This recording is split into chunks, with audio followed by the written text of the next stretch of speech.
When attacking from the closed guard, we are always wanting to hang the weight of our hips off of our opponent's spine. In a closed guard, you are hanging on the short end of the lever. In a trap triangle, you are hanging on the long end of the lever. In both situations, you want to hang the weight of your hips off of your opponent's spine. In order to do this in a closed guard scenario, you must use climbing legs to keep your hips elevated. Developing strong climbing legs are important for creating a dangerous closed guard game. Also, there will be times where there are consequences to posting your foot on the floor to hip escape. In situations like this, we may want to hip escape off of our opponent's hip. Your goal in this second progression is to hip escape off your opponent's hips for a set of 10 on each side without your hips touching the ground. There are going to be times when our opponent, if I start posting my foot on the floor, you see how there's a gap here. Okay, there becomes this gap that you can start stepping up and into. But we can also hip escape with our foot on his hip. Now this is best when his head's back, and you see how his thigh creates a shelf that I can bring my foot to. So we're here, we're going to look to hang off of our training partner the whole time for this drill. So we can think of Kieran's spine like a lever. At the moment, I'm hanging down the short end of the lever. In closed guard, I would like to get up the long end of the lever. And the ultimate version of this is when we take a triangle.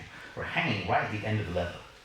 So now I could be down here with crossed feet and it's down by his tailbone.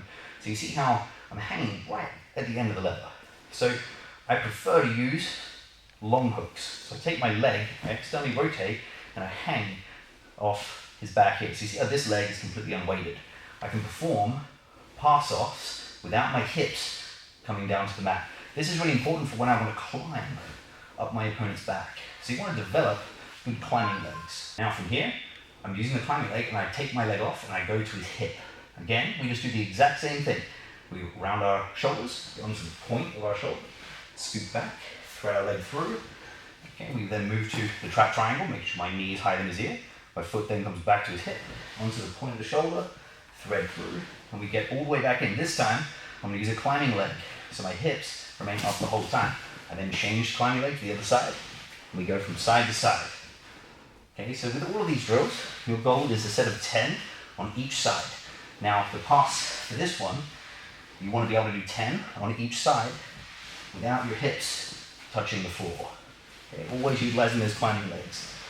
Glutes will likely get tired when you start utilizing the climbing legs, like this, but you don't have to hold it for too long. Okay, so if you're actually playing close up, you should be here and cross your other leg over the top. Okay, and then you can hang off both legs rather than just one. But we need to be able to hang off a single leg for a small period of time.